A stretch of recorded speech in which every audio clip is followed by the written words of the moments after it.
The election might be over, but it has sparked discussions about the relevance of welcome to and acknowledgement of country.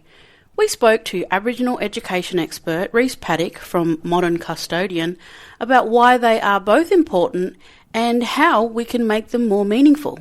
My name is Rhys Paddock. My mum's a Jones, okay, so Paddock because she's married up, but blackfellow ways, I'm a Jones. I'm related to the Callows, the Clinchers, the Kennedys and the Pierces.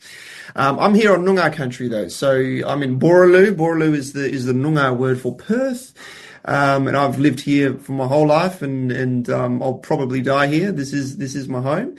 I work in Aboriginal education. That's sort of my expertise. I've been working in Aboriginal education in a range of different capacities for 15 odd years now. And I run my own business, which for the past couple of years was Acknowledge This. But as of yesterday, I've rebranded into Modern Custodian. So a lot of what I teach, I teach a lot of Aboriginal culture, and one of the flagship programs that I offer is a workshop which is called Acknowledge This, where I give the context around what an acknowledgement of country is beyond just like the scripted thing that you would expect at the beginning of a meeting or at the bottom of an email. I encourage people to connect to the concepts that lie behind the words when delivering an acknowledgement of country, and also understanding the context of what a welcome to country is beyond just like a political thing that we do and when we do it and how we do it. So I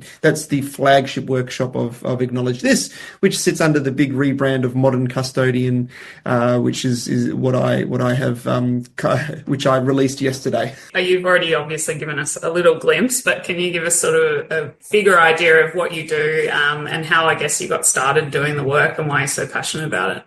Well, look, I love culture. I love culture. I like people culture. You know, I think that people are really awesome. I think that our culture as Australian culture is actually really cool. I think that there's we're also dealing with fear culture. I think there's a lot of fear around how we interact with each other, especially now in the days of social media and politics. And what I like to do is I like to name the fear culture. I like to identify it. I like to shine some light on it. And I like to encourage people to consider how they can interact and engage with culture. And I mean that in the big sense in terms of Australian culture. A lot of white fellas are very scared of saying the wrong thing and doing the wrong thing. And I like to be the guy that just sort of comes in and goes, listen, it's okay. It's all right. You're not going to die. We can maybe find a way that we can, just connect and engage in ways that is fun and meaningful, as opposed to like bureaucratic, which is a lot of the culture change that we see today, reconciliation action plans and NAIDOC week morning teas. And it's all a really good sort of first couple of steps in the right direction. But I believe that we're moving into a time now where we can just sort of shed a lot of those fears, because most of them are, winyard, like they're not real. And just being able to interact and create like a really wholesome culture together. I think that's what we're moving towards. And I like to think of myself as a little bit of a catalyst or a facilitator of that space. Yeah, great. That leads really well into our next question, because, you say on your website you don't do cultural awareness training or policy check boxes. So what makes the work you do different?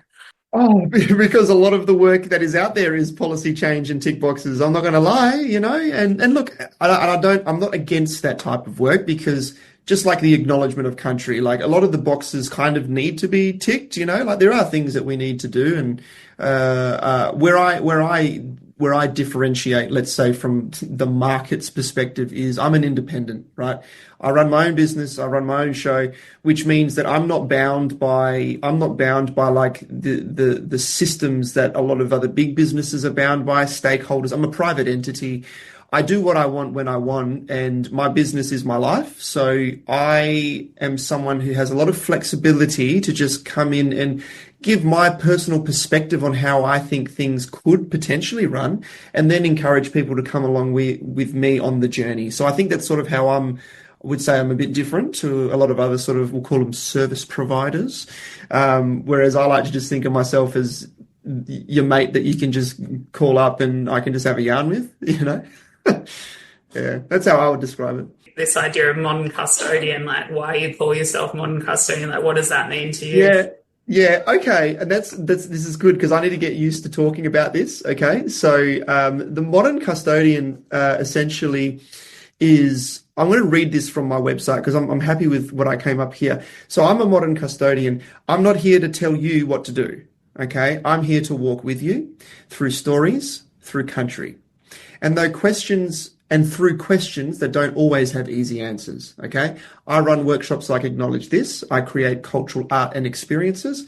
I consult with people and organizations who want to shift, not just from doing the right thing, but becoming the real thing, all right? I believe in walking gently, speaking truly, and laughing when the moment calls for it. So the concept of a modern custodian is something that I was playing with because I looked at it's sort of a play on words a little bit because you're very used to the word traditional custodian, right? Traditional owner, traditional custodian. And I looked at the core definition of the word modern and the core definition of the word custodian. And I thought to myself, well, by these two core definitions, they are in perfect alignment with how I see myself, but it's not just about me. It's how I think you and everyone that we're working with in our culture is aligning themselves to, because modern is in reference to the now. It is the now. It is who we are in this moment, in the present. Okay. A custodian is defined as somebody who takes responsibility for something. Okay. So in this context, you and I, we are modern custodians. We are people that are living in the now that have a responsibility for something. My responsibility lies in teaching people culture and connecting people. Your responsibility lies in doing interviews and doing your thing. But where we overlap, that's where culture exists. That's where healthy culture can exist and can thrive, right? Modern custodian. I'm wondering if you can just give a broad overview of why welcome to countries are so important. I know it's a very basic question. No. It is a good and it's a very good question, Kay. Like, what is the importance here? Okay. Like, for your listeners, I would encourage, like, just forget you've ever heard an acknowledgement and welcome to country. Forget you've ever heard that because it's always the water's poisoned, right? The well's poisoned with the politics around it. So I go, just take a breath. What is a welcome to country? And then what is an acknowledgement of country? Okay. At the very core, a welcome to country is a process. It's a procedure that people have been engaging with throughout humanity, throughout all cultures and all systems. At the very core, it's the point of which people or a group, they say to another people or group, you are welcome here. Okay. This happens all the time. Now, traditionally in Aboriginal context, we have this thing called songlines, okay? And a songline is your connection to country, but it's not your connection to the small c country. It's your connection to the capital C version of country. It is your dreaming, your protocols, your procedures, your languages, your law, and your identity. Now, when in traditional times, in the old times, when people were welcoming you onto country, these were generally ceremonial, okay? These were points in which we would invite you onto country, and then there would be a long time of celebration and community and connecting and spiritual corroboree, and there's a whole range of. It was very different wherever you went, wherever you looked, okay? But the procedure and the core of it, again, was to welcome those people onto that space, okay?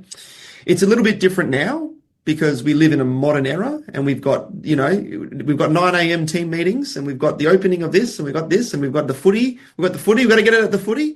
So what's happened is that we've sort of, there's the traditional concept that exists, and then there's like the corporate machine, okay? And then the corporate machine loves to slap trademarks on everything, and it likes to go, right, it's worth this much money and it's worth this. And so what's happened is that over time, you get welcome to countries that look differently everywhere, no matter where you are.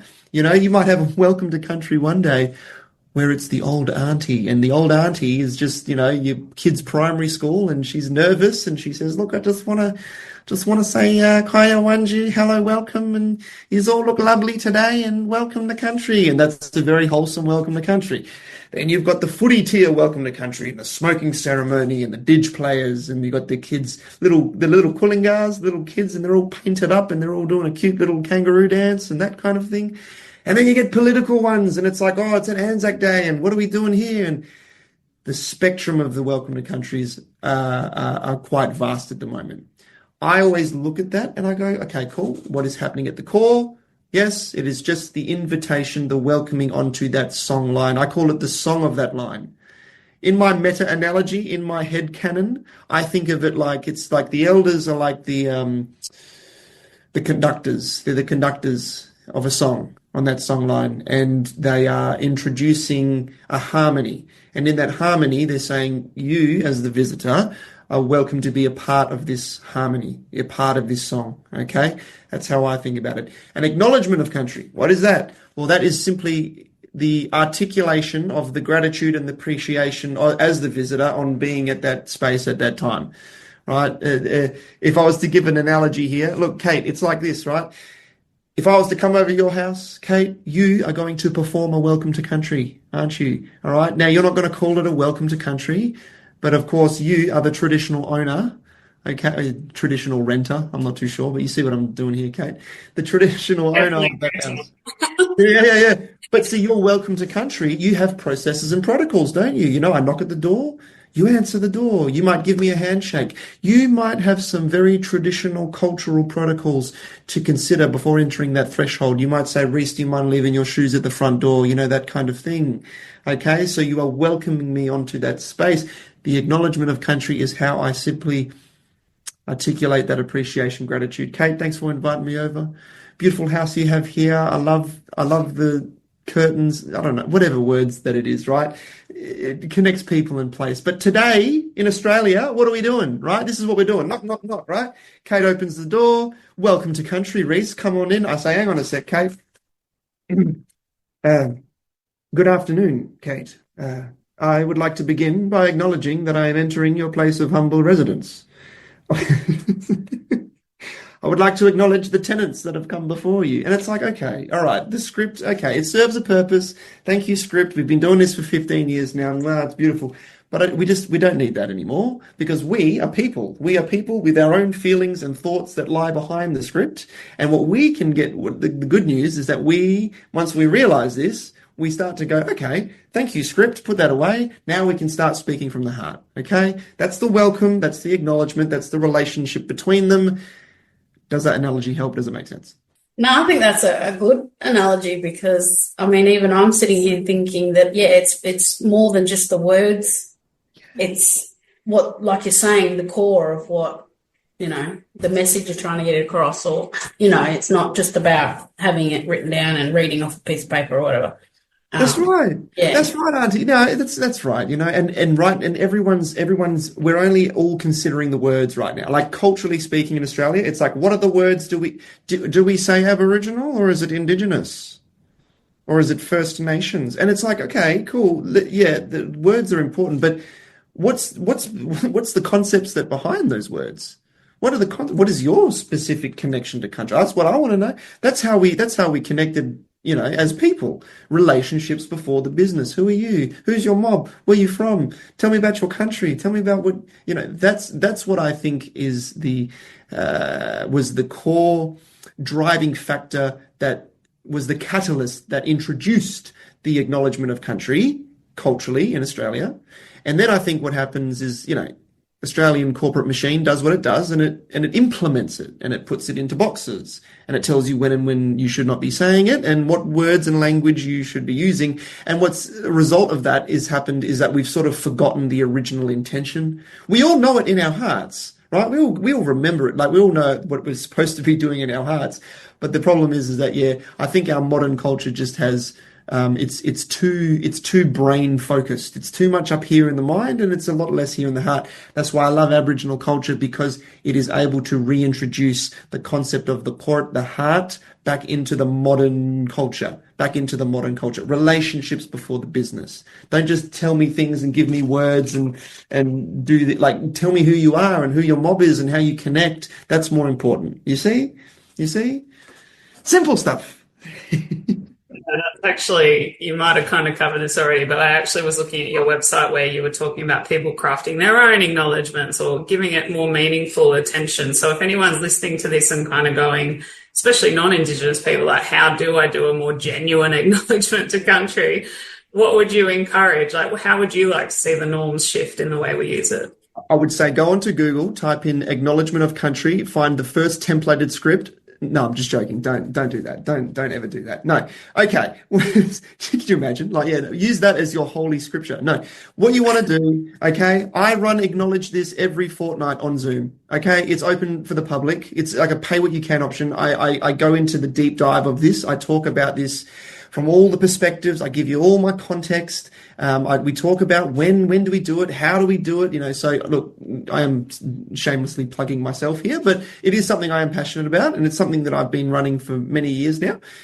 So if you are interested in this topic and how to, it's not just about like how to craft your own acknowledgement of country. That's the outcome. It's more about how do I allow myself the opportunity and the space to connect to the concepts that lie behind the words of the acknowledgement of country. How do I build my courage and realize that I am the culture, meaning you are the culture, okay?